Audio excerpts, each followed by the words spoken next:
Shelley is controlling my PowerPoint because my internet Saturday night late, everyone is online. So Shelley, can I go to the next slide? I thought I'd start by introducing you to Cameron. Cameron is nearly 21 years old, has PWS. He's a gentle person. He's curious about the world. He's obsessed with mermaids and currently determined to become a ballerina. Cam loves animals and he loves swimming in the ocean where we live. He's got great language skills, picks up other languages easily, and he's currently writing a book using ChatGPT. Cam moved out of our family home about 11 months ago into a supported living house. And I guess with that, our role changed instantly from being caregivers to just being parents, with other people now available to support him with all his daily needs and activities and interests. We're just now mum and dad and not responsible for daily management of his mood and his food and his routine and self-care and meds and behaviours, etc. The process of Cam moving out has had its highs and its lows. And so I just was going to share some of those with you today for those that have this transition perhaps ahead of them.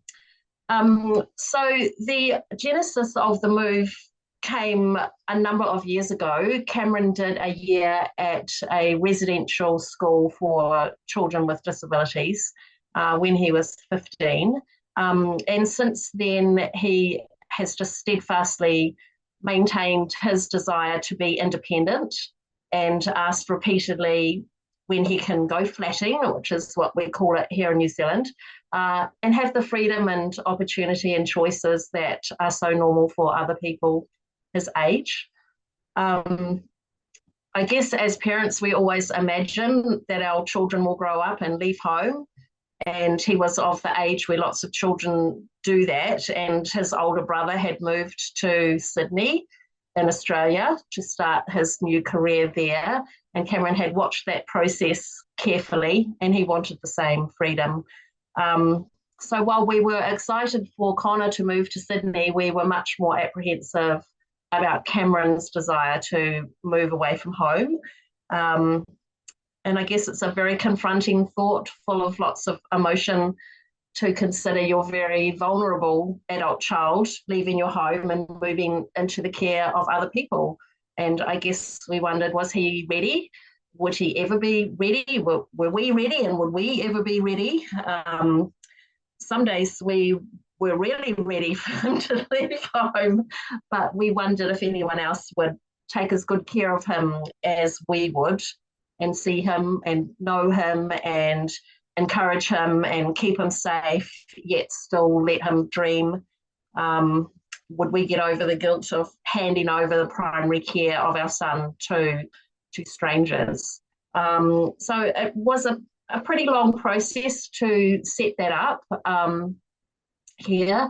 Probably took us about 2 years of determined advocacy, getting funding in place, and then we had a disability sector post-COVID that was wanted to help us but was very under-resourced, lack of available homes, lack of caregivers, lack of staff. Lots of support workers in New Zealand come from other countries and they had all returned home during COVID. So while we had organisations saying, yes, we'd love to support him to move into a home, there were very few opportunities for that.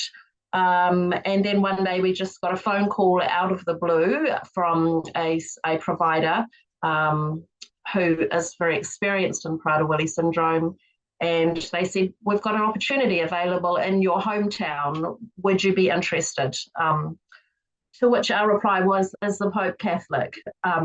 Which means yes. So the setup for Cam, who he moved into his house. Thanks, Shelley. I think we can go to the next one. Cam lives in a 3-bedroom house in our hometown of Orewa, which is a beach suburb just north of Auckland. the biggest city in New Zealand. He has a flatmate called Ben that you'll see pictured, and in the house we have a bedroom for Cam, a bedroom for Ben, and a third bedroom which is used by staff as an office, and then is equipped as a bedroom for staff sleeping overnight. In New Zealand, the model is that people with disabilities live within the community in a standard house, living as normal a life as possible. The house and the staffing are managed by Spectrum Care, who are a large provider in New Zealand, and funded by the government. Cam and Ben, through a stroke of very good luck on our part, have great funding package, and they have just the two of them in the home with two carers there each day, between sort of 9 a.m. and 4 p.m. So the two of them don't have to do everything together. They can follow their own interests. And then we have a carer that sleeps over. So the boys have 24-hour care. The house has a car which enables activities for the boys to go and do things, and food security is offered by a locked pantry and fridge using biometric locks, which we have had in our home for 10 plus years, so Cam's very used to them. But he actually has better food security at the house because they have caregivers there all of the time, and he's lost about 12 kilos in the last 12 months, and we now find ourselves concerned that he's too thin, which is an ironic thing. The government in New Zealand pays the rent for the house, and it pays for the power bill, etc. It pays the wages of the support workers and a weekly allowance for food and other costs. And I imagine, like many of your countries, when the government are paying for something, the funding is marginal. So we contribute approximately $70 US each week to support Cameron with activities and cover incidental costs, medication, haircuts, shoelaces, whatever, the shower gel, all of the things that he needs. Cam and Ben are very involved in the home. They were involved in purchasing the furniture and deciding how they wanted it to be set up. They are involved in all decisions. They are involved in all discussions, and they have as many choices as we can give them. The model in New Zealand is for the supported living sector is called Enabling Good Lives, and it creates a life of choice and freedom and independence. So the goal is that it's personal, it's person-centered and aspiration-focused, but really personalised to Cam's needs and his wishes. His current aspiration, as I mentioned, is to be a ballerina, so I'm going to watch carefully how they go with making that aspiration come true. Cam's week was a challenge to fill in. He'd previously been at school Monday to Friday, so not only did he move into a new house at the end of last year, but he also left school and had a long week to fill up. So we have settled on one key activity each day and two activities some days. So in a normal week, he goes to the gym 3 times. He goes to 2 dance classes, which is his big passion.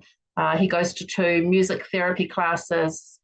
He does Special Olympics swimming. And around these fixed sort of items, he can choose other events. The house encourage lots of exercise, so they walk everywhere. He can walk to the supermarket, walk to the library, walk down to the shops, etc. So encouraging as much independence as possible. And then he can choose throughout the week other activities. Take the dog for a walk. He likes to go and play mini golf, go for a swim at the beach, lots of different things to keep him busy. He and Ben both contribute to jobs at the house, vacuuming, laundry, cooking, supermarket shopping, etc. So have the same responsibilities with support as any of us have in living independently. We'd love Cam to have a job. That so far has eluded us.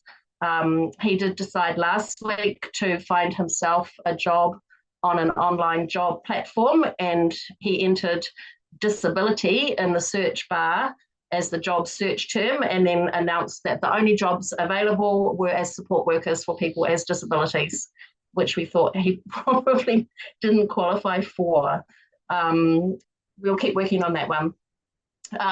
We're really lucky that Cam is living locally, so we have regular contact with him.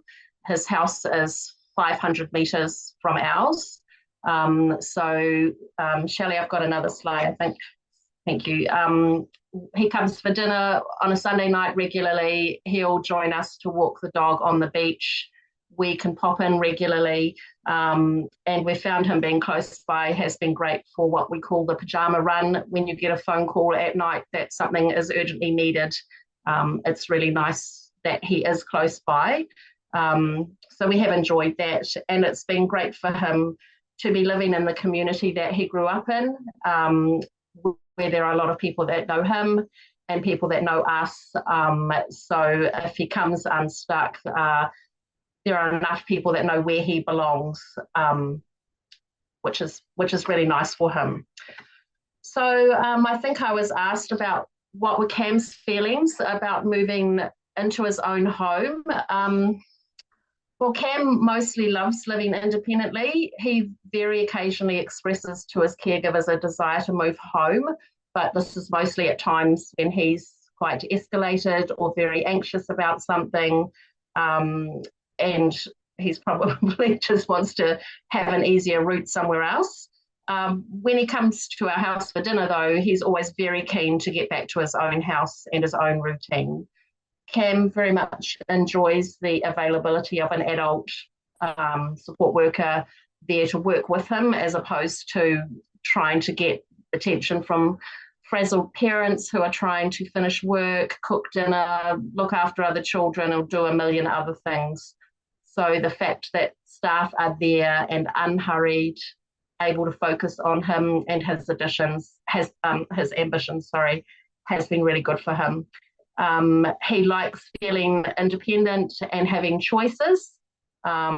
He does struggle with inconsistency, which I'll talk to you about shortly, and last minute changes when caregivers are sick or away. And he has expressed that the process of figuring out how to live with people that are not your family is harder than he thought that it would be. But overall, he's taken to it really well. He's never been homesick, really, and he's very happy in his new home. For us, people ask me how we feel, and I think we probably, feel everything like you do when you have a child with a disability. We feel excited, we feel worried, we feel anxious about him, we feel relieved that he maybe is not with us 24/7. We're enjoying having some freedom, but we're still very involved with him. So lots of feelings all around there. I think we have found some real challenges with him moving into this house. And the biggest one is the complexity of Prader-Willi syndrome. The support agency that manages Cameron's home does have experience with the syndrome, and in fact have 2 other Prader-Willi specific houses that between them house 11 ladies with PWS. But the actual caregivers working in Cameron's home have no experience with Prader-Willi. We gave them a lot of information about Cameron and his needs. They had training from a very experienced house manager that runs one of the PWS specific homes, and they had training from the New Zealand Prader-Willi Association trainers. I'm pretty sure they thought we were exaggerating in some areas, and perhaps they were overconfident as they were all experienced at managing a range of other conditions and maybe thought PWS would be the same, but it is not. So after about 7 or 8 months, the penny dropped and they realised that the syndrome is way more complex than they had thought. One of them said to me, "Oh, we've discovered that we need to be 3 steps ahead of Cameron at all times." And I said, yes, we told them that at the beginning, but I don't think they got it. Staff has been a challenge. It's a revolving door. Care work in New Zealand is not highly paid. A lot of people are unskilled. So we've had a 50% turnover of carers in 12 months, which I understand is fairly standard. But for a boy that likes predictability, that's quite a challenge for him. And then when permanent staff are on holidays, on sick leave, etc., then temporary staff come into the house, and this adds a level of uncertainty and unpredictability that Cameron doesn't manage particularly well, and sometimes results in some unwelcome behaviours, usually the next day. It's been a big transition for him to move away from 2 parents who were consistent and mostly predictable with boundaries, to a team of rotating carers that each have their own interpretation of what he needs and slightly different boundaries. So we're still working hard with the team to lock things down, because he's very clever at figuring out the gaps in the boundary and exactly where to push. I think Cameron's understanding of the role of staff has been an interesting part of the journey for us. There's lots that Cam doesn't understand, but he's more than smart enough to have figured out that the support workers are there to support him and his choices. But some days he seems to translate this to think that he is a minor celebrity and staff are there to serve him. He's never had staff before and he quite likes it. He's figured out that they can't really make him do anything he doesn't want to do. And this is at times problematic, with him becoming a bit of a tyrant, laying down his expectations in a very rude way that he would not try on with his parents. And I guess when he lived at home, mum and dad were in charge, and he had grown up with that and accepted it. But now he's not sure exactly who's in charge. Sometimes he thinks he's in charge, and he is in charge of many of his decisions. And he does have a high need for control, and this can look like him becoming a bit bossy with his support workers or his flatmate. So we are having to have lots of conversations about how the staff are there to help him, and that we expect him to be kind and respectful to them. Cam doesn't always get on with his flatmate. His flatmate does not have Prader-Willi. He's got a global developmental delay. He has been tested for Prader-Willi multiple times and has lots of the behaviours, including food seeking, etc. So they were very happy with food security through locked pantries. And Ben is only partly verbal, whereas Cameron is 150% verbal. So Cam gets frustrated that Ben can't talk to him as well, and Ben gets frustrated that Cameron talks too much.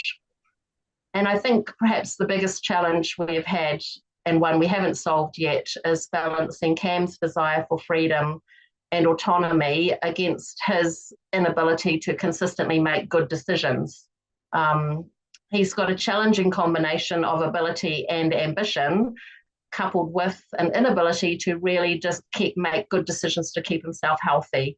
Cameron's got the drive and ambition of a business tycoon, but none of the ability to make it happen. He wants to open a ballet school and teach people how to do dancing in the movies. So we've spent his whole life telling him he can do anything, and now we find ourselves telling him that he can't do some things.